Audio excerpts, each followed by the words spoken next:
sur Facebook. Tu nous donnes un top ou quoi? Ouais, je vais vous donner un top là, ça charge. On a 1 minute de retard. Ça. Les auditeurs aussi sûrement. J'espère.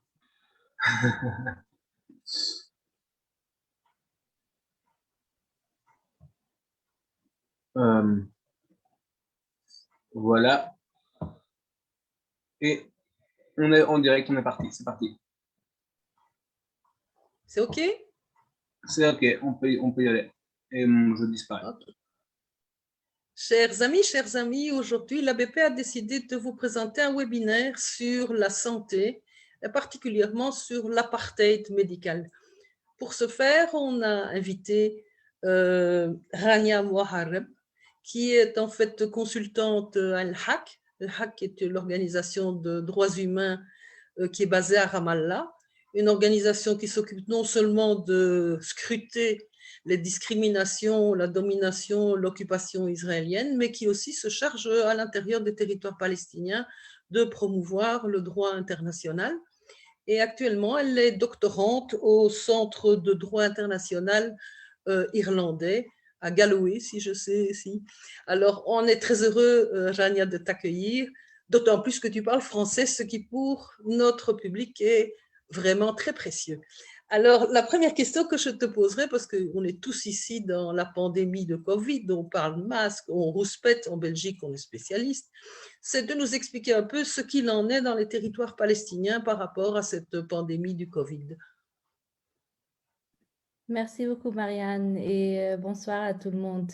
Déjà, je tiens juste d'abord à remercier l'ABP pour cette série de webinaires qui est organisée comme partie de la campagne ABP contre l'apartheid israélien.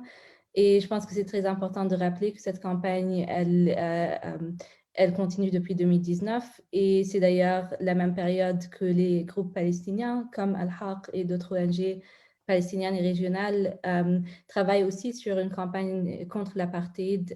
Et donc, j'aimerais juste mentionner un rapport que nous avons fait qui pourrait être intéressant pour ceux qui nous regardent aujourd'hui. C'est un rapport que nous avons soumis au Comité des Nations Unies pour l'élimination de la discrimination raciale en fin 2019 et qui parle de manière très détaillée de ce régime d'apartheid imposé sur le peuple palestinien dans son ensemble.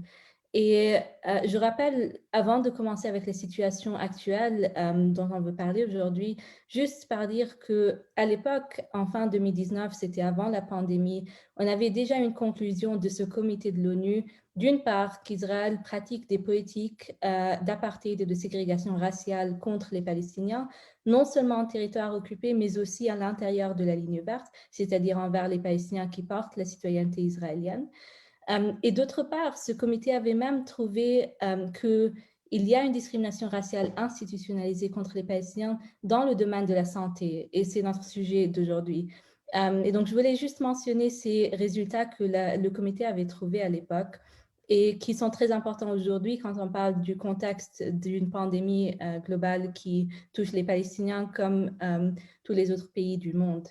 Et donc, avec cette conclusion en décembre 2019, le comité avait trouvé notamment que les Palestiniens ont des taux inférieurs, des résultats inférieurs de santé par rapport aux Juifs israéliens. Et d'autre part, qu'il y avait par exemple que l'espérance de vie des Palestiniens était plus courte et que les taux de mortalité infantile étaient plus élevés chez les Palestiniens que dans la population juive. C'est des résultats de santé qui montrent qu'il y a une discrimination qui est structurelle, qui est institutionnalisée contre les Palestiniens et qui impacte le droit à la santé. Un impact que nous avons vu a été exacerbé pendant ce contexte de pandémie. Et donc, il faut se rappeler un peu juste du fait que cette reconnaissance était déjà là, qu'il y avait déjà des politiques institutionnalisées qui visaient les Palestiniens et qui étaient déjà en place avant le début de la pandémie. Et donc, pour parler un peu maintenant du contexte actuel, la situation sanitaire actuelle en Cisjordanie et à Gaza est très difficile. On voit une détériorisation continue de la situation sanitaire, une augmentation des cas du coronavirus. Et on a vu des mesures prises ces derniers jours par l'autorité palestinienne pour fermer les villes palestiniennes pour empêcher la propagation du virus. Et je rappelle juste qu'il y a actuellement près de 19 000 cas actifs du coronavirus en territoire palestinien occupé. On a près de 17 000 cas en Cisjordanie et près de 2 000 cas dans la bande de Gaza qui est sous blocus israélien depuis 2007. On a aussi plus de 2 000 décès du coronavirus en territoire occupé depuis le début de la pandémie. Donc, cela montre qu'il y a eu un attaque négatif quand il s'agit du contexte sanitaire palestinien jusqu'aujourd'hui et qui continue malheureusement à se détériorer. Et dans ce contexte, l'accès immédiat des Palestiniens au vaccin, il est essentiel. Et cependant, ce qu'on a vu dans les derniers mois, c'est une politique israélienne d'interdire et de refuser les vaccins aux Palestiniens en territoire occupé. Ce qu'on a vu, c'est que les Palestiniens en Cisjordanie et dans la bande de Gaza n'ont pas eu accès aux vaccins israéliens, alors que les Palestiniens à Jérusalem, les Palestiniens de 48, c'est-à-dire à l'intérieur de la ligne verte, ont eu accès aux vaccins à travers le système sanitaire israélien. Mais cependant, et c'est ce qu'on voulait aborder aujourd'hui dans ce webinaire, ce que nous voyons, c'est que l'obligation israélienne sous le droit international n'est pas respectée. Il s'agit d'une politique qui est fondée sur un système de racisme institutionnalisé où les colons israéliens en territoire occupé en Cisjordanie ont accès aux vaccins, alors que les Palestiniens n'ont pas accès à ces mêmes vaccins. Et c'est d'ailleurs qu'une centaine d'ONG de la société civile palestinienne, en janvier cette année, ont décrit ce refus d'accéder ou de donner des vaccins aux Palestiniens. Ils l'ont décrit dans le cadre d'un régime institutionnalisé d'apartheid. Et c'est ainsi qu'on parle aujourd'hui de plus en plus d'une politique d'apartheid médical ou d'apartheid sanitaire qui vise les Palestiniens. Et on va en parler un peu plus en détail. Mais juste pour terminer ce premier point, c'est qu'on a aussi vu les rapporteurs spéciaux de l'ONU qui ont appelé Israël, parmi d'autres bien sûr, qui ont appelé Israël en tant que puissance occupante à respecter son obligation, et ils ont indiqué que moralement et légalement, l'accès différentiel aux soins de santé au milieu de la pire crise sanitaire mondiale depuis plus d'un siècle est inacceptable. Ils ont aussi rajouté que le refus d'un accès égal aux soins médicaux dans ce contexte, sur la base d'appartenance, de race ou ethnique, est discriminatoire et illégal. Et c'est de là qu'il faut comprendre un peu le contexte actuel d'une part, et d'autre part, l'obligation qu'Israël a pour vacciner les Palestiniens. Et je peux parler un peu plus en détail de ce point. Oui, d'accord, Rania. Tu parles de l'obligation d'Israël. Est-ce que tu peux un peu nous expliquer pourquoi elle est obligée? Parce que j'entends, et on entend surtout les rouspétances israéliennes en disant mais non, c'est pas à nous, c'est à l'autorité palestinienne, puisque depuis Oslo, elle est responsable de la santé, etc. Donc peut-être est-ce que tu pourrais éclaircir ce point? Pourquoi est-ce que c'est encore Israël qui est responsable? Absolument. Donc, le contexte déjà est important parce qu'on parle d'une occupation militaire prolongée depuis 53 ans, depuis 1967. Et en tant que puissance occupante, Israël a des obligations non seulement en droit international des droits de l'homme, mais aussi en droit international humanitaire. C'est les conventions de Genève dont on entend parler. Et il y a des articles très clairs sur les obligations des puissances occupantes dans les conventions de Genève en ce qui concerne les situations des épidémies et la situation sanitaire en territoire occupé. Et donc, j'aimerais juste citer, par exemple, un article qui est très clair sur cette obligation, c'est l'article 56 de la 4e Convention de Genève, qui dit très clairement « La puissance occupante a le devoir d'assurer et de maintenir avec le concours des autorités nationales et locales les établissements et les services médicaux et hospitaliers, ainsi que la santé et l'hygiène publique en territoire occupé, notamment en adoptant et en appliquant les mesures prophylactiques et préventives nécessaires pour combattre la propagation des maladies contagieuses et des épidémies. » C'est l'article cité directement de la Convention de Genève. Et d'autre part, Israël donc a cette obligation de coopérer et d'assurer que l'autorité palestinienne ait les ressources nécessaires pour combattre l'épidémie, la pandémie dans ce cas, du coronavirus, et même d'assurer qu'elle a les ressources nécessaires pour le faire. Et Israël a clairement l'obligation de fournir les soins médicaux ainsi que les vaccins pour les Palestiniens en territoire occupé. Et comme tu disais très bien, on entend de plus en plus parler, et c'est le prétexte israélien, que les accords d'Oslo empêchent ou exigent que l'autorité palestinienne réponde à l'épidémie sans assistance de la puissance occupante. C'est très problématique, d'une part parce qu'on a un deuxième article qui est aussi très clair dans la Convention de Genève, c'est l'article 47 de la 4e Convention, qui dit clairement que même dans les cas où l'autorité de la population occupée, l'autorité locale, c'est-à-dire signe des traités ou signe tout accord avec la puissance occupante, comme les accords Oslo signés dans les années 90, même dans ce cas, la population du territoire occupé ne doit pas être privée du bénéfice de la Convention, c'est-à-dire de la protection du droit international humanitaire. Et cette protection demande, d'une part, l'assistance dans les cas des pandémies ou épidémies, et d'autre part, l'assurance de la vie et de l'ordre public en territoire occupé en coopération avec l'autorité locale, c'est-à-dire l'autorité palestinienne dans ce cas. Et cependant, ce qu'on voit, c'est qu'Israël continue à refuser les vaccins aux Palestiniens. Et j'indique juste ici que pour comprendre la situation actuelle avec les derniers développements, que certains vaccins ont été donnés par Israël à l'autorité palestinienne. Oui, mais ce n'était pas l'OMS? C'était pas l'OMS qui procurait les vaccins? Donc, il y a deux choses. Il y a Israël qui a directement donné une petite portion de vaccins à l'autorité palestinienne. On parle de 5 millions de Palestiniens en Cisjordanie et à Gaza. La quantité qui a été donnée par les autorités d'occupation israélienne, jusque-là, c'est 2000 vaccins. Donc, on voit très bien que c'est une quantité qui est loin d'être suffisante pour vacciner la population palestinienne. Et ils disent qu'ils vont donner encore 3000, donc ça fera 5000 vaccins pour 5 millions de personnes, ce qui est bien sûr largement insuffisant. Par rapport à l'autorité palestinienne, c'est vrai, l'autorité palestinienne a aussi, à travers l'OMS et avec des États tiers, réussi à obtenir certaines doses de vaccins et va continuer à le faire. Donc, d'une part, elle a reçu 10 000 vaccins de la Russie ces dernières semaines. La bande de Gaza, d'autre part, a reçu 20 000 doses de vaccins des Émirats arabes unis et elle en a reçu 2000 des vaccins russes qui ont été donnés à l'autorité palestinienne. Et il y a d'autres livraisons de vaccins qui vont arriver dans les semaines à venir.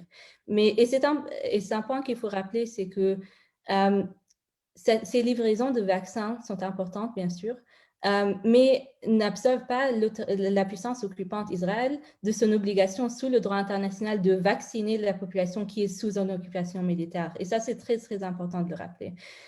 Finalement, deux autres points, parce que la question se pose souvent, c'est quelle est la situation des Palestiniens qui sont travailleurs. On a vu une décision récente qu'il faut souligner.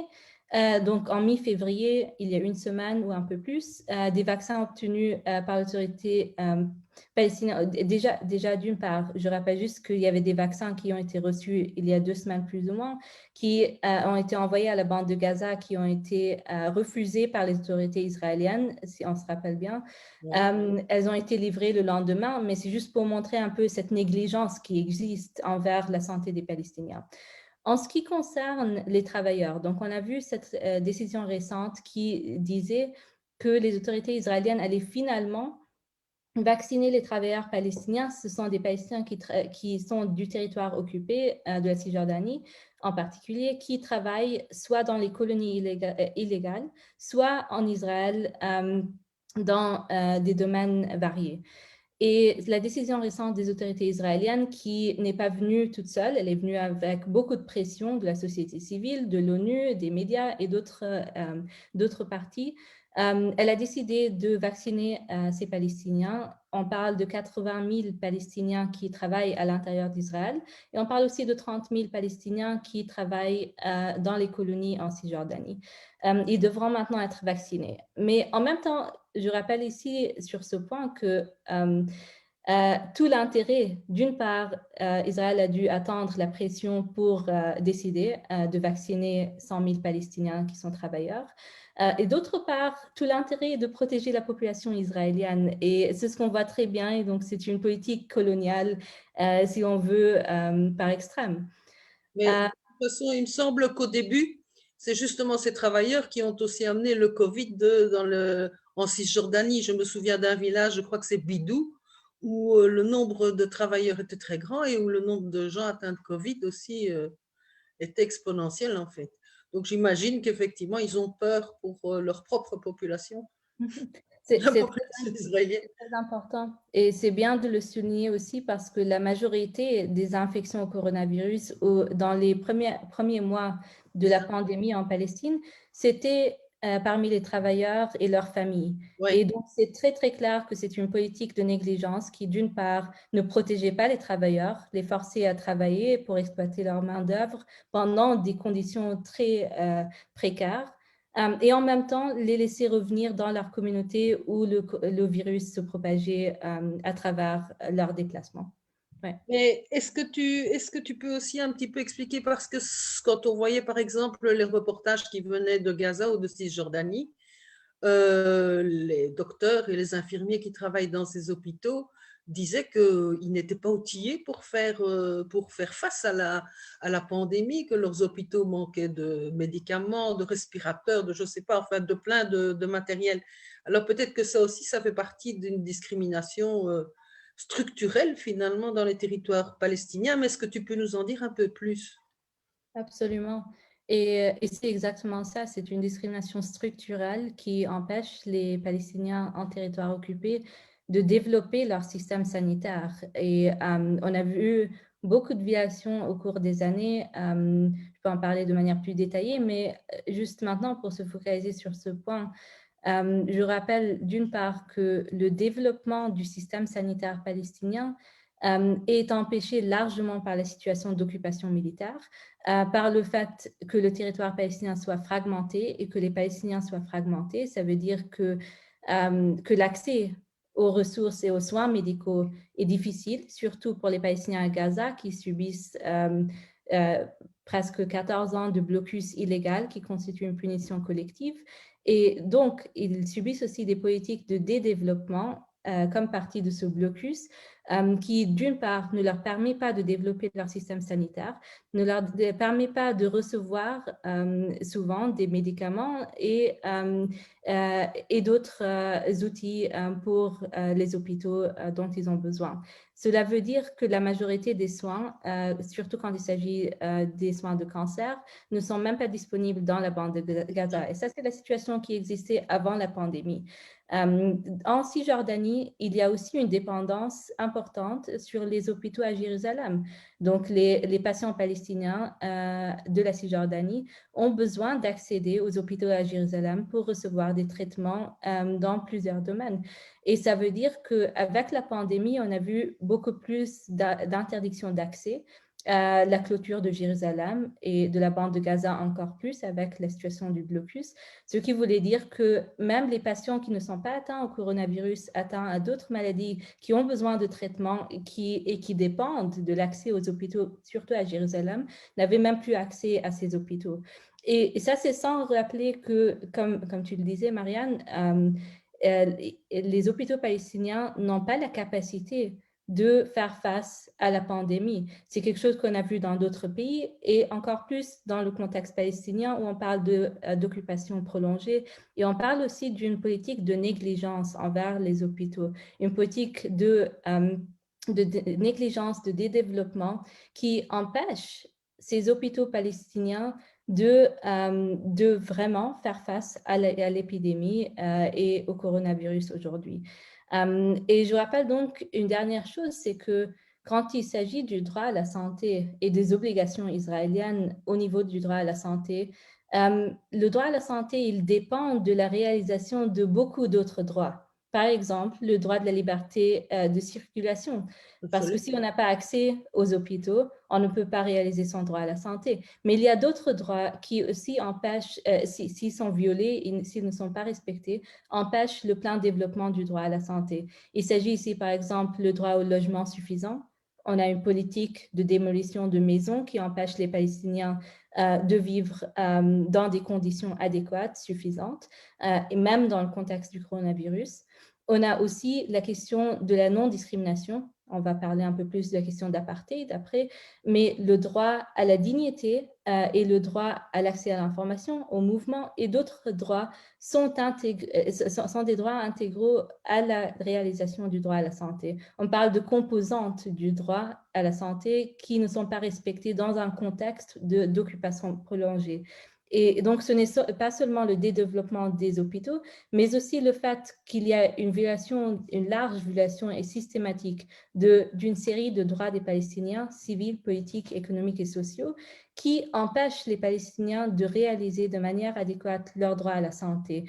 Et ça, c'était déjà le cas avant la pandémie. Et maintenant, avec le coronavirus, ce qu'on a vu, c'est que cette situation a été exacerbée et la susceptibilité des Palestiniens à contracter le virus a été augmentée à cause de ces politiques qui ont continué. Et c'était par exemple le cas des prisonniers palestiniens. Les prisonniers palestiniens. Je voulais te poser cette question et il y en a aussi un auditeur qui nous pose la question. Qu'est-ce qu'on a fait avec ces prisonniers en Israël? Les prisonniers palestiniens, depuis un an, nous voyons qu'il y a des appels de l'ONU et des experts de l'ONU et de la société civile, bien sûr, pour la libération des prisonniers, surtout les prisonniers politiques, les prisonniers qui sont des défenseurs des droits de l'homme, les enfants, etc., qui sont détenus arbitrairement, donc sans base juridique. Et on a vu des appels de l'ONU au début de la pandémie, donc vers mars l'année dernière, qui disait que tous les États devaient libérer leurs prisonniers, surtout les prisonniers politiques et surtout les défenseurs des droits de l'homme. Donc, c'est une obligation qui a été aussi spécifiquement mentionnée quand il s'agit d'Israël, mais que les autorités d'occupation israéliennes n'ont pas respectée jusque-là. Et on a vu même en mars, avril l'année dernière, on a vu que le service pénitentiaire israélien avait accepté de libérer certains prisonniers, mais c'était tous des prisonniers israéliens. Il n'y avait pas de prisonniers palestiniens parmi ceux qui ont été libérés. Alors que techniquement, si la base c'était par rapport pour empêcher la propagation du virus, il faudrait au moins regarder la question d'âge et la question de la situation sanitaire de ces prisonniers. Alors que des Palestiniens qui subissent une situation difficile dans les prisons israéliennes n'ont pas été libérés. Donc ça, c'est déjà le contexte qu'il faut savoir. Et deuxièmement, qu'est-ce qui s'est passé? C'est que depuis un an, il y a des appels d'une part aux autorités israéliennes de faire en sorte de respecter la distanciation sociale à l'intérieur des prisons. On a eu une décision de la Cour suprême israélienne qui disait que les prisonniers palestiniens n'avaient pas le droit à la distanciation sociale à l'intérieur des prisons. Deuxièmement, on a eu des détentions arbitraires qui continuaient pendant 2020. Donc, au lieu de libérer les prisonniers qui sont détenus arbitrairement, on avait plus de détentions arbitraires, donc plus de Palestiniens mis en prison pendant cette période. Et dernièrement, sur la question des vaccins, il y a eu beaucoup de pression pour que les prisonniers aujourd'hui en prison israélienne soient vaccinés par les autorités d'occupation. Et finalement, on a vu une décision par le service pénitentiaire israélien en janvier de vacciner ces prisonniers. Mais c'était après un appel, par exemple, du rapporteur spécial de l'ONU, Michael Lynk, qui a demandé à ce que les prisonniers soient vaccinés aussi de manière spécifique parce que c'est bien sûr l'obligation de la puissance occupante. Donc aujourd'hui, on a eu une décision que d'une part, les prisonniers soient vaccinés et maintenant, beaucoup plus récemment, que les travailleurs aussi soient vaccinés. Reste à voir comment ces décisions vont être appliquées et à quel niveau elles vont être réalisées. Il y a aussi parmi les gens qui nous écoutent des gens qui se demandent qu'est-ce que la société civile palestinienne peut faire dans ce cas de pandémie. puisqu'on sait qu'il y a des organisations comme le PMRS ou d'autres qui sont des organisations de santé. Donc, c'est aussi une question, comment est-ce que dans cette pénurie de médicaments, d'hôpitaux dévastés, comment est-ce que la société civile s'organise dans ce cas-là? C'est une question très importante et il faut rappeler que la société civile joue un rôle essentiel dans la question de la gestion de la pandémie. Je donne l'exemple de Jérusalem qui est très clair parce qu'à Jérusalem, les autorités israéliennes, même avec le début de la pandémie, n'avaient pas donné d'informations sur le niveau de propagation du virus à Jérusalem-Est, donc parmi les Palestiniens à Jérusalem-Est. Les informations n'étaient simplement pas disponibles. Et donc, il a fallu que la société civile palestinienne crée une espèce d'alliance pour répondre au coronavirus. Donc, c'est une alliance de la société civile qui a d'une part commencé à donner des informations au public sur le niveau de propagation du virus. D'ailleurs, jusqu'à aujourd'hui, les autorités israéliennes ne donnent pas de chiffres désagrégés sur la situation à Jérusalem-Est. Ils donnent peut-être des statistiques sur toute la ville, mais qui ne sont pas assez pour comprendre la situation dans les quartiers palestiniens de Jérusalem-Est en spécifique.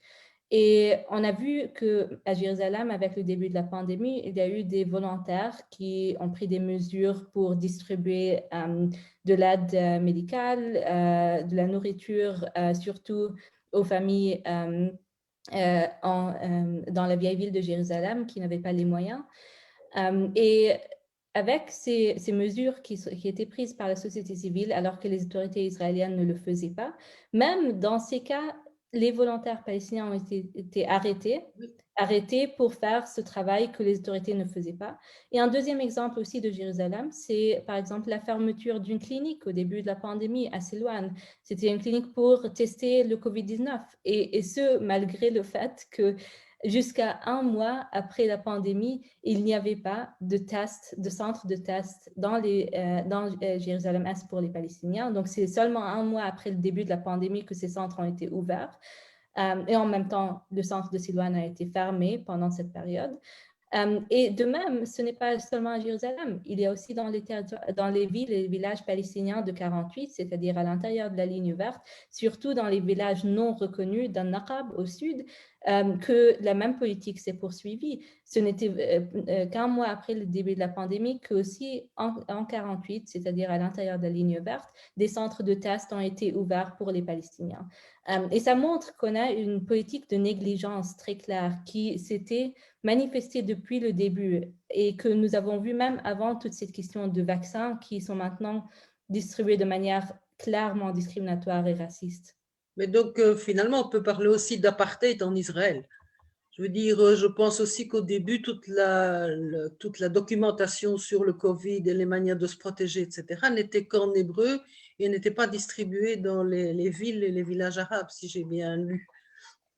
Absolument. Donc, c'est parmi les violations des droits de l'homme que les organisations palestiniennes, y compris Al-Haq, Adala en 48 et d'autres ONG, ont même documenté et elles ont publié sur ces questions. Donc, le premier point est nécessaire de rappeler, il n'y avait pas d'informations en arabe sur la situation du virus à Jérusalem ni en 48.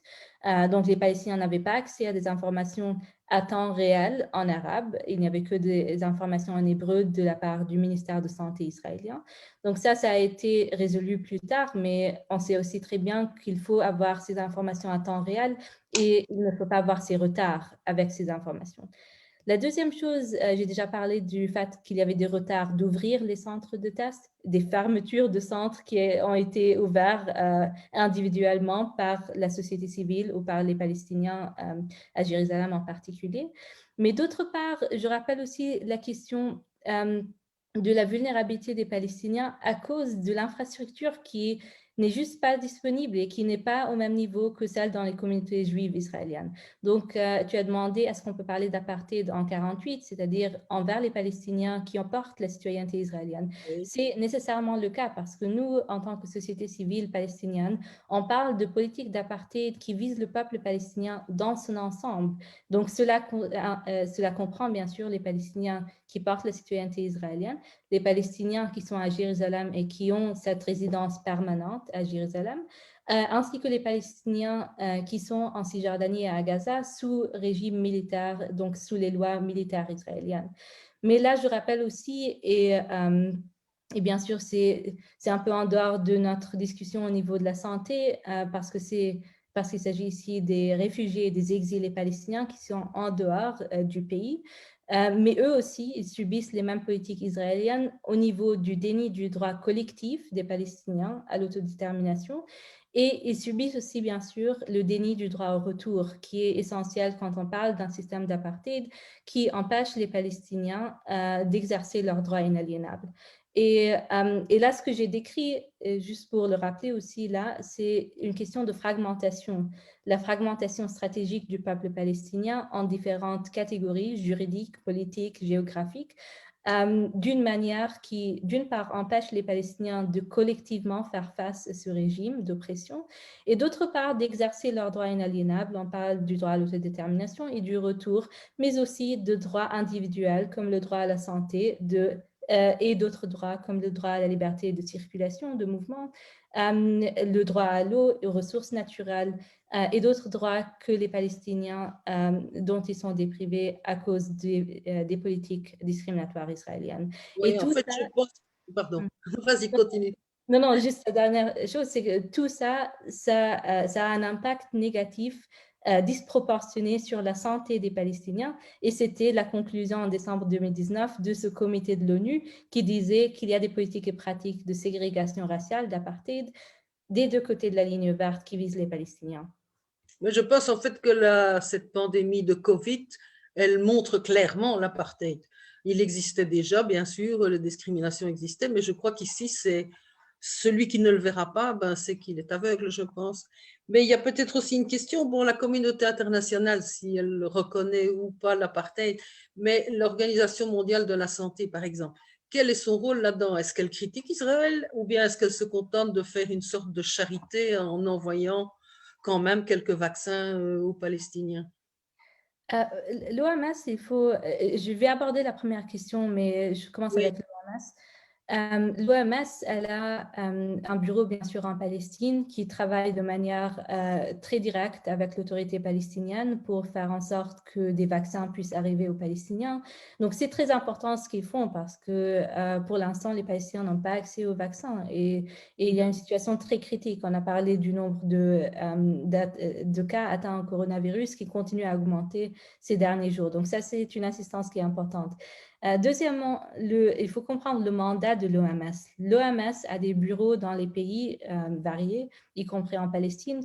Ils ont un mandat d'assistance technique et c'est ce qu'ils font. Ils donnent l'assistance technique au gouvernement et aux autorités responsables.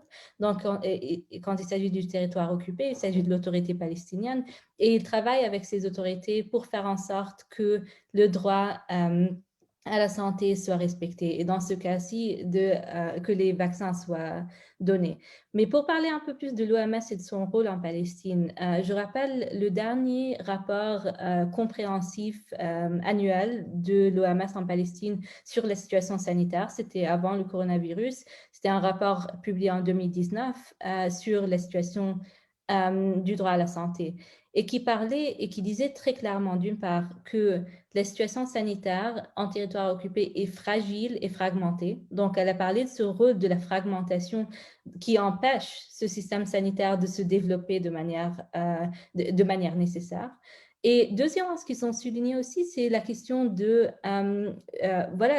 l'impact de l'occupation sur le droit à la santé. Et donc, qu'il y a un côté politique et qu'il faut comprendre les composantes du droit à la santé qui sont empêchées et qui sont niées aux Palestiniens à travers l'existence même de l'occupation militaire. Et ça, c'est quelque chose que l'OMS a très bien indiqué dans son rapport en 2019. Et donc, je pense que c'est important de le rappeler ici qu'il voit et qu'il conceptualise le droit à la santé de manière plus globale qui ne concerne pas seulement l'accès aux soins médicaux, qui est très important, mais aussi le droit de jouir du meilleur état de santé et de jouir des droits qui contribuent au bien-être des Palestiniens. Et ça, c'est une situation qui est empêchée par l'existence de l'occupation militaire.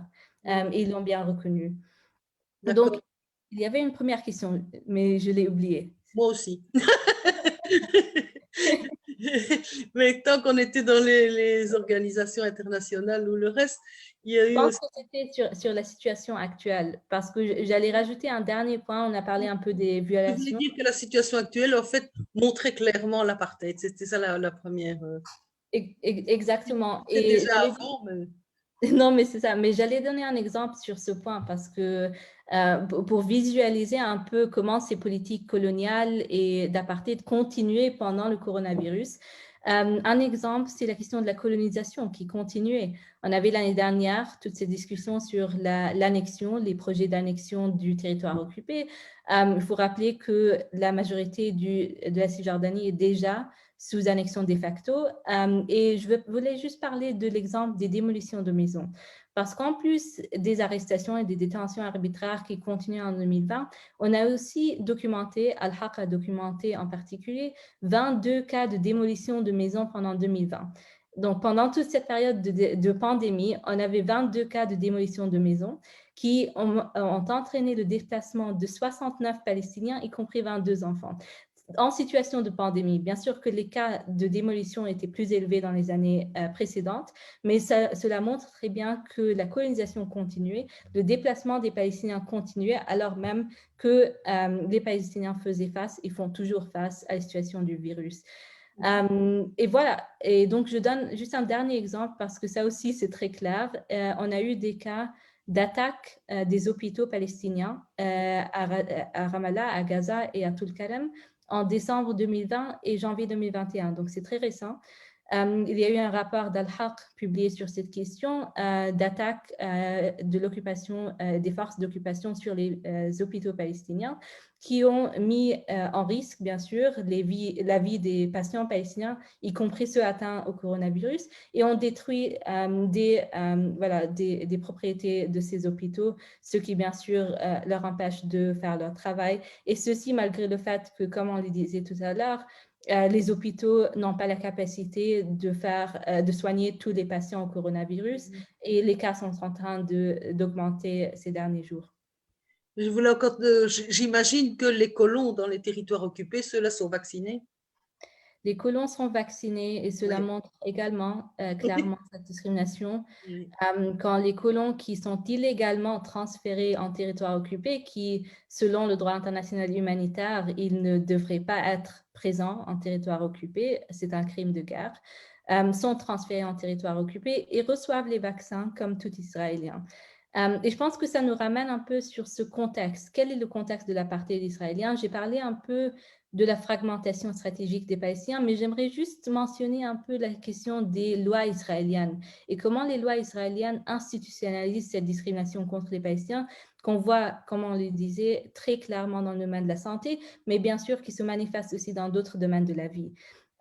Et je rappelle d'une part, et je pense que c'est important parce qu'aujourd'hui on a vu une décision de la procureure de la CPI, la Cour pénale internationale, disant que la Cour allait commencer son enquête en Palestine. C'est une décision très importante, je peux en parler un peu plus. Et donc la CPI, le statut de Rome de la CPI, reconnaît l'apartheid comme crime contre l'humanité. Il le définit dans un cadre d'un régime institutionnalisé d'oppression systématique et de domination d'un groupe racial sur tout autre groupe et dans l'intention de maintenir ce régime. Je rappelle aussi que les actes inhumains qui constituent l'apartheid, le crime d'apartheid, sont énumérés dans une convention spéciale en droit international de 1973, la Convention contre l'apartheid, et elles comprennent parmi d'autres des mesures, qu'elles soient législatives ou autres, qui sont destinées à empêcher un groupe racial de participer pleinement à la vie politique, sociale, économique et culturelle du pays. Et de créer délibérément des conditions qui font obstacle au plein développement de ce groupe, notamment en les privant de droits et de libertés fondamentales. Et le droit international des droits de l'homme reconnaît aussi que d'empêcher un groupe ou de faire atteinte au droit à la santé et à l'intégrité physique de personnes ou d'individus c'est un crime de guerre sous le statut de Rome. Donc ça, c'est important de le dire, juste parce qu'on voit des politiques très claires qui, comme les attaques sur les hôpitaux, les ambulanciers palestiniens, qui vraiment empêchent les Palestiniens de jouir de leur droit à la santé, mais aussi qui contribuent aux meurtres et aux homicides intentionnels, comme on l'a vu dans la bande de Gaza pendant les marches du retour. Et je souligne sur cette dernière question le contexte juridique israélien qui fait en sorte qu'il y ait ce système institutionnalisé. Et de manière très brève, juste pour ne pas détailler ce point de manière beaucoup plus, la loi israélienne, elle fait distinction entre qui est citoyen et qui a la nationalité dite juive selon la loi israélienne. Et c'est pour ça, quand on a des colons israéliens qui ont accès aux vaccins et les Palestiniens qui n'ont pas accès à ces vaccins, c'est que la loi israélienne considère qu'il y a un statut supérieur de nationalité juive qui s'applique aux immigrants juifs, qu'ils soient israéliens ou non. Elle leur donne un statut préférentiel. Ils peuvent entrer en Israël, y compris en territoire palestinien occupé par Israël, comme s'ils étaient israéliens, et ils ont accès à un traitement préférentiel que les Palestiniens, bien sûr, n'ont pas. En revanche, les Palestiniens sous la loi israélienne n'ont pas le droit de retourner dans leur terre et dans leur village depuis 1948, c'est-à-dire qu'ils ont été déplacés de manière illégale pendant la Nakba. Ils n'ont pas eu le droit de retourner dans leur village jusqu'à aujourd'hui, et cela inclut les Palestiniens qui portent la citoyenneté israélienne, qui sont interdits de retourner dans leur village et dans leur ville d'origine, alors même qu'ils portent la citoyenneté israélienne. Donc, ça montre déjà qu'il y a une distinction très claire entre qui a la citoyenneté israélienne, qui n'est pas une base pour l'égalité de droit, et qui a un statut dit de nationalité juive sous la loi israélienne. Et c'est quelque chose qui existe déjà depuis les années 1950 sous la loi israélienne, mais qui a été enraciné encore plus ces dernières années, en 2018 par exemple, avec la loi de l'État-nation du peuple juif, qui dit que la colonisation juive, par exemple, a une valeur nationale, c'est-à-dire la ségrégation raciale à l'intérieur de la ligne verte a une valeur nationale, ainsi que la ségrégation et la colonisation à l'intérieur du territoire occupé. Donc ça, c'est quelque chose que la loi constitutionnelle israélienne aujourd'hui considère comme une priorité pour toute autre mesure qui sera prise par n'importe quel gouvernement israélien. Et d'autre part, la loi de l'État-nation du peuple juif dit également que le droit à l'autodétermination est exclusif au peuple juif, c'est-à-dire que les Palestiniens n'ont pas de droit collectif, n'ont pas le droit à l'autodétermination, n'ont pas le droit au retour dans leur terre et dans leur village desquels ils ont été expulsés depuis 1948. Et l'exemple qui aussi entranche cette discrimination que nous voyons aujourd'hui dans le domaine sanitaire est aussi vu dans le cas de Jérusalem. Israël a créé un statut particulier pour les Palestiniens dans la ville. C'est un statut de résident permanent, mais c'est une résidence qui techniquement peut être révoquée. Et il y a eu 14 500 révocations de ces résidences depuis 1967 sur la base que, par exemple, les Palestiniens n'ont pas leur centre de vie à Jérusalem. C'est un critère qui est arbitraire, que les autorités israéliennes décident d'elles-mêmes. Et dans ces cas, les Palestiniens peuvent être expulsés de la ville. Tout ce qu'on est en train de voir ici avec les lois israéliennes et les pratiques, c'est une intention d'expulser les Palestiniens, de les déplacer, d'empêcher leur droit à retourner dans leur terre, et ceci à travers une planification israélienne discriminatoire qui n'est pas seulement à Jérusalem d'ailleurs, qui est aussi en Cisjordanie et à l'intérieur de la ligne verte, qui empêche le développement des villes et des villages palestiniens et qui contribue aux démolitions des maisons des Palestiniens, y compris ce qu'on a vu l'année dernière pendant la pandémie. Et donc, juste de comprendre que cette colonisation israélienne reste une valeur nationale, constitutionnelle, et qu'elle contribue à cette ségrégation raciale et l'apartheid contre les Palestiniens, qui très clairement vise tous les Palestiniens, quel que soit leur statut juridique. Oui. Je voulais encore te poser une question. J'ai vu dernièrement un reportage que des consuls européens se sont rendus à Gaza en disant qu'ils allaient tout faire pour aider les Palestiniens. est-ce qu'il y a d'abord une réelle aide de l'Europe ou qu'est-ce qu'elle fait à part parler? Et par ailleurs, si éventuellement l'Europe se décidait à envoyer des vaccins en Palestine, est-ce que ça ne tomberait pas tout de suite dans les mains des Israéliens et pas directement dans celles des Palestiniens? On espère bien que si des États tiers européens décident de donner des vaccins aux Palestiniens, qu'ils arrivent effectivement. Mais on a vu par exemple le cas de Gaza où des vaccins ont été détournés. Donc, on sait aussi qu'il y a une politique qui empêche les Palestiniens de recevoir les vaccins. Mais ceci dit, l'information dernière que j'ai vue de l'OMS disait qu'il y a plusieurs États qui sont en train de travailler sur des livraisons de vaccins aux Palestiniens en Cisjordanie et à Gaza. La question sera d'une part la quantité des vaccins qui vont être livrés. Est-ce que ça va être suffisant ou non? Deuxièmement, le temps que ça va prendre pour qu'ils arrivent parce que la situation est très critique en ce moment-là. Donc, plus de délai, ça ne peut que contribuer à la détérioration de la situation actuelle. En ce qui concerne les obligations, je pense que c'est très important de combler ce vide qui existe et de faire en sorte que les vaccins soient reçus par les Palestiniens, mais de ne pas oublier que c'est l'occupation israélienne qui a cette responsabilité principale.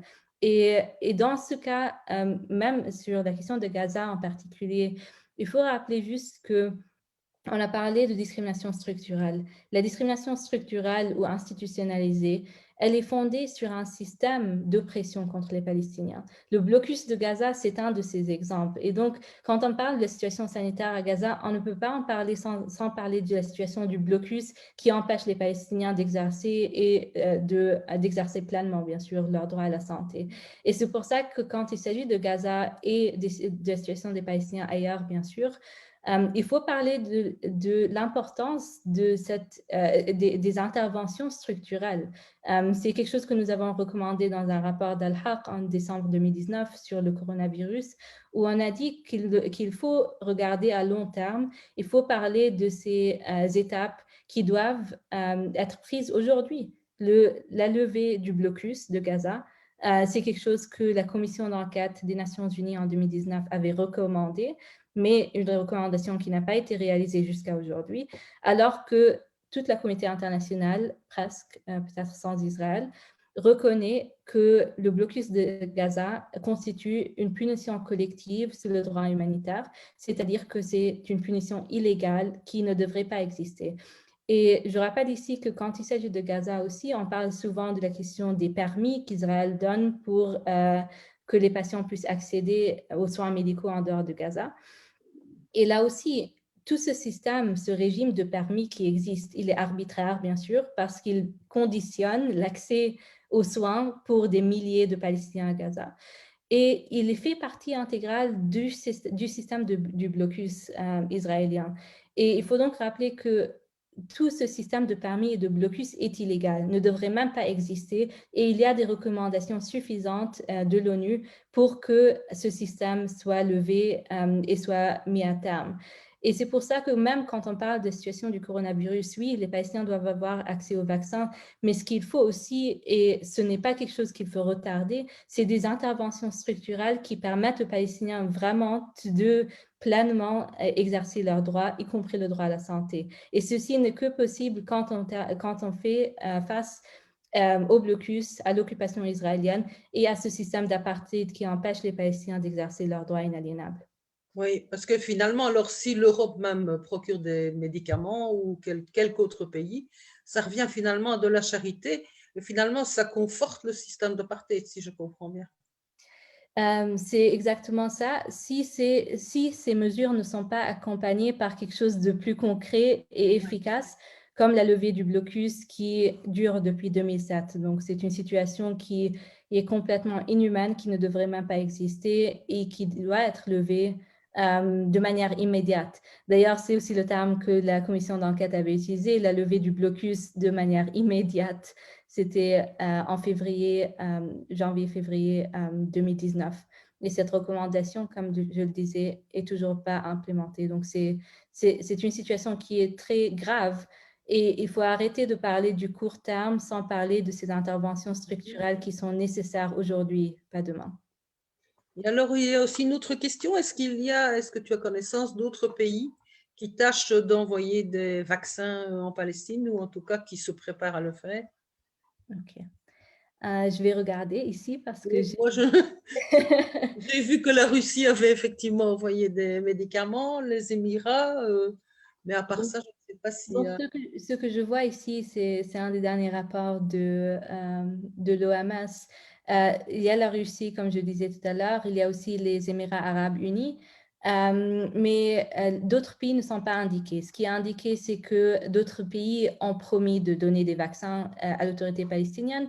Ils n'ont pas encore annoncé, donc c'est quelque chose qu'on verra, j'espère, dans les jours, dans les semaines à venir, juste pour qu'on ait, voilà, juste pour que les Palestiniens aient assez de vaccins pour au moins faire soigner les personnes en risque et aussi les responsables, les agents de santé qui travaillent dans les hôpitaux de manière très précaire en ce moment-là.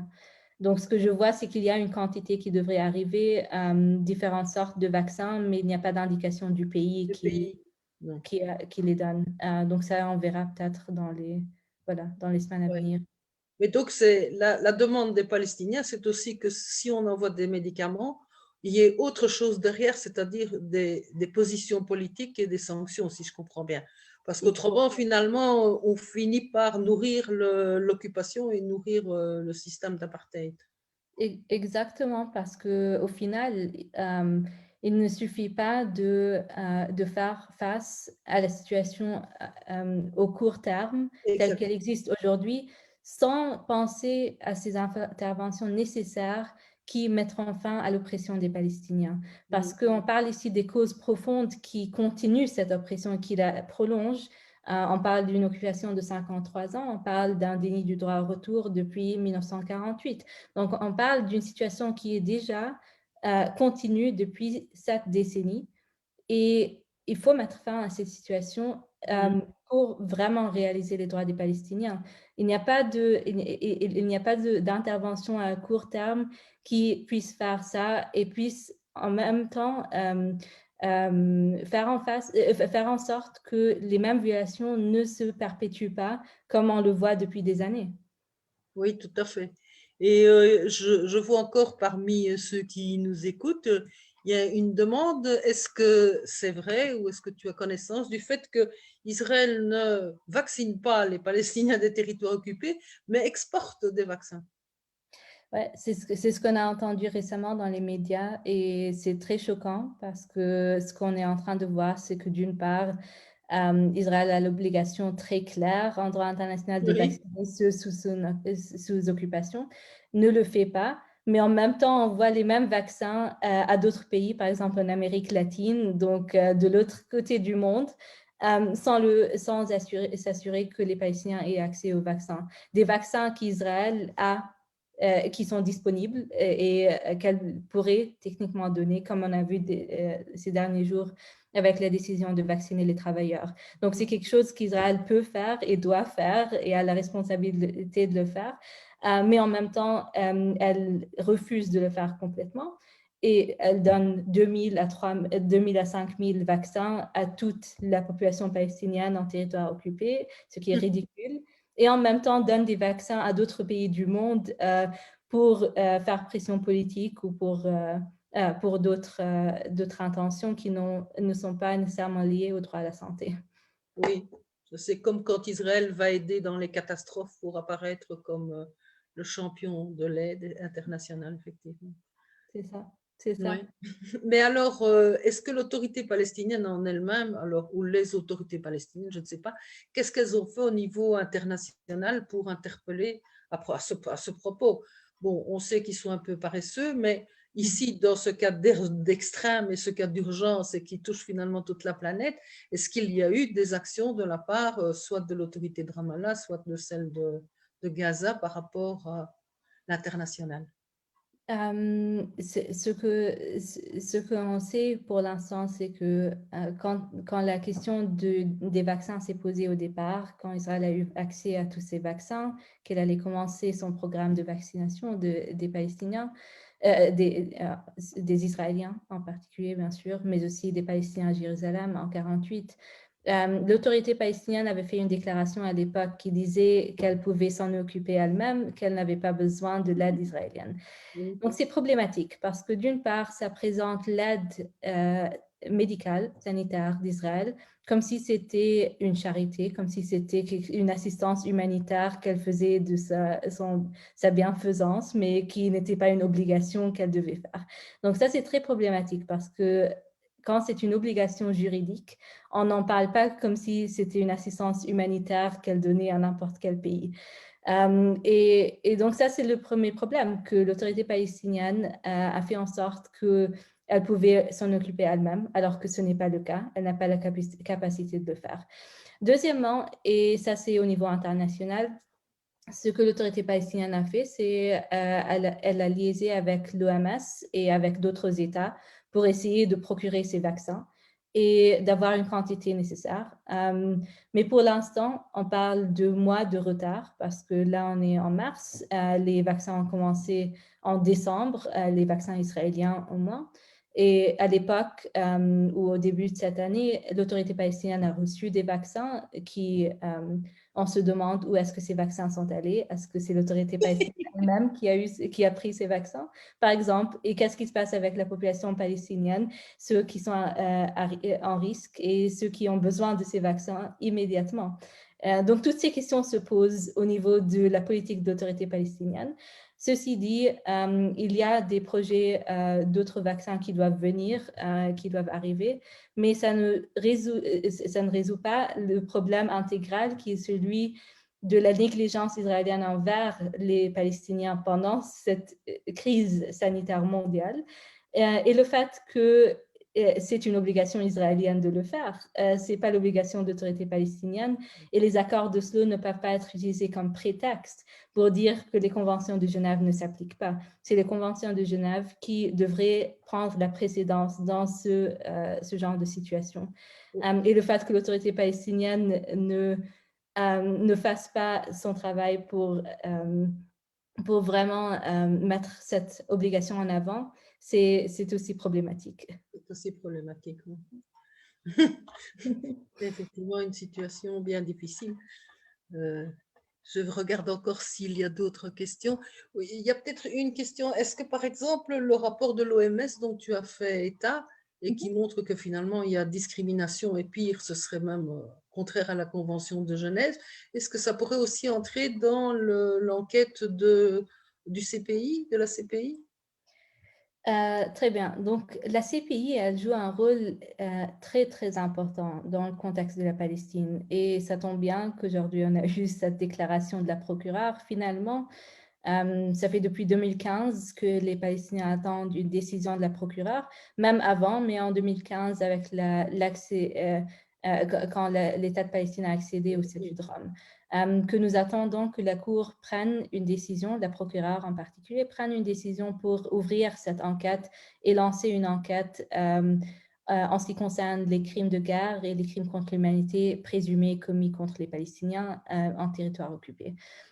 Et donc, c'est une décision extrêmement importante parce qu'elle sert à vraiment faire face à l'impunité que nous voyons depuis des décennies, une impunité qui empêche les responsables israéliens d'apparaître, de faire face à la justice internationale.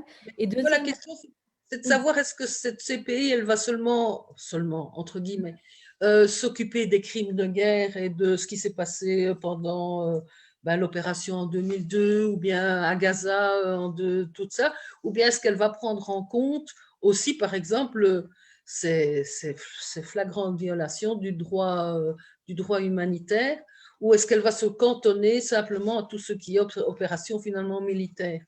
Ouais. C'est ça la question. Oui, ok, merci pour la précision. Je rappelle deux choses. La première, c'est que la compétence de la Cour est limitée en deux parties. La première, c'est le contexte temporel, la période dans laquelle elle peut enquêter. Et cette période, elle commence non pas en 2002 malheureusement, ni auparavant, mais en fait en 2014. Donc le 13 juin 2014, c'est le début de la période que la Cour pourrait enquêter et qu'on espère qu'elle va enquêter. Et la raison pour laquelle c'est la date où il faut commencer avec la compétence de la CPI, c'est parce que quand l'État palestinien a ratifié le statut de Rome en début 2015, il a accepté la compétence de la Cour depuis le 13 juin 2014, donc rétroactivement. Et cette période comprend, comme on le sait, l'attaque militaire massive israélienne sur la bande de Gaza en 2014. Malheureusement, ce que ça veut dire, c'est que toutes les violations ou la plupart, disons, des violations qui ont été commises avant 2014 ne pourront pas faire l'objet d'une enquête par la CPI. Je dis la plupart parce qu'il y a des violations, il y a des crimes internationaux commis contre les Palestiniens qui sont continus, qui n'ont pas commencé en 2014, qui commencent bien avant, mais qui continuent depuis l'entrée en vigueur du statut de Rome pour la compétence de la Cour. Et là, il s'agit de deux choses principales, mais il y en a d'autres. Principalement la colonisation israélienne, c'est-à-dire le transfert forcé de population israélienne civile en territoire occupé qui constitue un crime de guerre. Et ce qui va ensemble avec cette colonisation, c'est aussi la destruction de propriétés palestiniennes, par exemple à travers les démolitions de maisons. Donc, ces deux mesures qui sont prises pour déplacer les Palestiniens sont des mesures et des politiques institutionnalisées depuis 1948 et non depuis 2014, mais que la Cour pourrait prendre comme contexte pour enquêter cette question de colonisation, de destruction de propriété. Et la deuxième chose, et on en parle aujourd'hui, c'est le crime d'apartheid. Le crime d'apartheid, comme nous le savons, n'a pas été imposé en 2014 sur les Palestiniens. C'est un système institutionnalisé qui existe depuis la Nakba, c'est-à-dire depuis 1940, et immédiatement avec l'entrée en vigueur de loi israélienne qui institutionnalise l'oppression des Palestiniens. Avec le crime d'apartheid qui est aussi reconnu sous le statut de Rome, on a aussi cette idée que le statut de Rome, le crime d'apartheid n'a pas commencé en 2014. Et deuxièmement, je parle maintenant du deuxième défi de la compétence de la Cour, c'est le côté géographique. Parce que géographiquement, la Cour, elle a accepté qu'elle a la compétence en territoire palestinien occupé, ce qui est très important, c'est-à-dire la Cisjordanie, y compris Jérusalem-Est et la bande de Gaza. Mais la Cour pénale n'a pas la compétence de juger des crimes qui sont commis envers les Palestiniens en dehors de ce contexte géographique. C'est-à-dire quand on parle de, par exemple, la colonisation juive qui vise les Palestiniens des deux côtés de la ligne verte, et ceci depuis des décennies, donc cet aspect de ce crime ne peut pas être enquêté par la Cour, mais peut, comme je le disais tout à l'heure, être pris en compte comme contexte de la commission de ce crime, et donc pour mieux comprendre le contexte dans lequel ces politiques sont institutionnalisées. Et avec l'apartheid, c'est plus ou moins la même chose, parce qu'on a le problème de la santé. Pour la santé aussi, mais avec la santé, et je vais me focaliser sur ce dernier point aussi, parce que on parle maintenant... Avant que tu me dises que tu vas te focaliser, et aussi que tu puisses donner une conclusion à ce que nous avons fait aujourd'hui, puisqu'on arrive bientôt à la fin. Absolument. Juste, donc ce dernier point, c'est que la Cour aura et a la compétence maintenant de juger les crimes commis depuis 2014. Et je vais me focaliser sur ce dernier exemple parce qu'il est important, c'est les marches du retour de la bande de Gaza qui comprenaient bien sûr aussi des violations au droit à la santé et des attaques sur les ambulanciers palestiniens, des meurtres de 3 ambulanciers pendant les marches du retour, ainsi qu'un 4e ambulancier en Cisjordanie en 2018. Donc, on parle d'attaques sur les populations civiles systématiques que la commission d'enquête de l'ONU avait trouvé constitueraient des crimes de guerre ou des crimes contre l'humanité que la Cour pénale internationale peut aujourd'hui enquêter. Et donc, quand il s'agit de cette question de justice internationale, et pour conclure ce point, la Cour pénale peut jouer un rôle très important pour rendre justice aux victimes palestiniennes, et en particulier quand il s'agit du droit à la santé, parce que d'une part, elle doit enquêter les meurtres des Palestiniens pendant les marches de retour.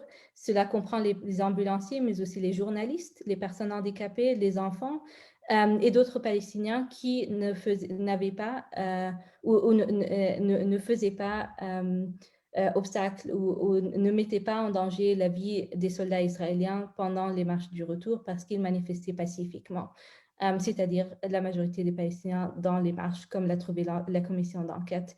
Et deuxièmement, le fait qu'il y a des attaques systématiques sur le droit à la santé des Palestiniens, sur les hôpitaux, des attaques physiques, mais aussi l'interdiction d'accès de manière systématique, comme à travers du blocus de Gaza, des Palestiniens aux services médicaux. Cela constituerait aussi, ça pourrait constituer un crime sous le statut de Rome, comme par exemple le crime de la persécution qui vise un groupe en particulier, et dans ce cas-ci, c'est les Palestiniens, et en particulier le cas des Palestiniens à Gaza, parce que le blocus, comme l'ont reconnu des ONG palestiniens de droits de l'homme, constitue une forme de persécution des Palestiniens et empêche, parmi d'autres, les Palestiniens de jouir de leur droit à la santé. Et donc, ce qu'on va voir dans les années à venir, c'est des étapes très importantes de la CPI pour enquêter les crimes présumés commis contre les Palestiniens. Et ce qu'on espère, c'est qu'elles prennent d'une part en considération le contexte plus général de ces crimes, que ce soit les crimes commis depuis 1948, ou le fait que ces politiques institutionnalisées d'apartheid visent tous les Palestiniens, qu'ils soient des deux côtés de la ligne verte ou en exil et réfugiés à qui le droit du retour est interdit. Et c'est ce qu'on espère vraiment voir, et c'est pour ça que c'est important d'avoir ce webinaire et cette série que l'ABP fait pour mettre en avant la question d'apartheid et mieux comprendre ce que ça veut dire dans plusieurs domaines de la vie des Palestiniens. Et si tu devais nous dire un petit peu qu'est-ce qu'on pourrait faire? Qu'est-ce que ici, nous, pourrions-nous faire? Qu'est-ce qui est possible pour les citoyens conscients comme nous de faire dans ce cas? Déjà, je dirais… Spécialement pour la santé cette fois-ci, mais en général, forcément, en général, bon, mais spécialement au niveau de la santé, est-ce qu'il y a quelque chose que tu verrais qui puisse être fait? Et qui ne soit pas de la charité, bien sûr. Bien sûr. Non, au niveau de la santé, une reconnaissance qu'on voit de plus en plus ces jours-ci, que les politiques discriminatoires au niveau des vaccins, mais en général, en ce qui concerne la santé des Palestiniens, tombent dans ce contexte d'apartheid institutionnalisé, et ce ne sont pas des politiques, ce sont des politiques systématiques et pas des instances séparées. Et donc, voilà, d'une part, la reconnaissance du contexte dans lequel ces politiques se trouvent. Soutenir, je dirais, la campagne de l'ABP parce qu'elle est importante depuis 2019 sur la situation d'apartheid, bien sûr, ainsi que le rôle de la société civile palestinienne qui aussi, au niveau de l'ONU, cherche la reconnaissance d'un système d'apartheid sur les Palestiniens et qui a réussi à avoir cette reconnaissance de plus en plus dans plusieurs instances. Et finalement, de plaidoyer en faveur de mesures plus efficaces par les États tiers, que ce soit la Belgique ou autres, des mesures qui pourront mettre pression sur l'État d'Israël en ce qui concerne ses politiques institutionnalisées contre les Palestiniens. Par exemple, les sanctions économiques qui sont nécessaires et qui sont une obligation quand il s'agit de violations graves du droit international. Et finalement, d'autres mesures que l'État peut prendre, c'est de soutenir maintenant le rôle de la CPI comme instance de justice internationale. Cependant, ce qu'on a vu jusque-là, et on espère que ça va changer, c'est que beaucoup d'États se sont opposés au rôle de la Cour pour juger les crimes présumés. Donc, ce que la société civile peut faire dans les années à venir, c'est soutenir cette mesure de justice internationale à la CPI, de soutenir une reconnaissance continue du système d'apartheid et d'en faire savoir et comprendre, que ce soit en Belgique ou ailleurs. Et finalement, de plaidoyer pour des mesures plus efficaces qui mettent fin à ce système au lieu de le prolonger comme nous avons vu jusque-là. Ok, merci beaucoup Rania, c'était vraiment très intéressant et merci d'avoir pris du temps pour nous expliquer tout ça, et je pense que ça rentre bien dans notre campagne contre l'apartheid et que c'est une pierre de plus pour montrer que l'apartheid, ce n'est pas seulement une abstraction, un terme qu'on a inventé, mais qu'il est enraciné malheureusement dans l'occupation et dans l'oppression que subit le peuple palestinien. Merci beaucoup et à une prochaine fois. Au revoir. Au revoir à tout le monde et merci beaucoup pour cette facilitation. C'était excellent. Merci.